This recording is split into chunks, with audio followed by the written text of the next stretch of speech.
Mitos, batuk pilek tidak disebabkan oleh kehujanan, namun disebabkan oleh infeksi virus maupun bakteri. Tetapi kehujanan bisa membuat daya tahan tubuh kita turun sehingga rentan terhadap infeksi.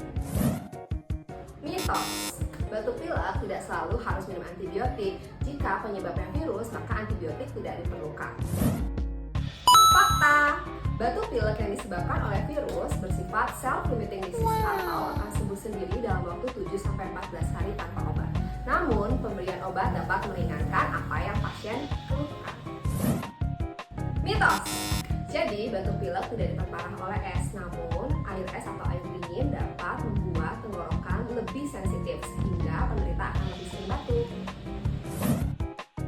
Mitos, jadi batuk pilek adalah penyakit yang menular. Jika penyebabnya virus dan bakteri, maka dapat ditularkan dengan cepat ke penderita yang lainnya. Jadi, jika kalian semua ada yang batuk pilek, maka jangan lupa untuk memakai masker. Karena masker akan melindungi kita dari infeksi virus maupun bakteri dan juga melindungi orang lain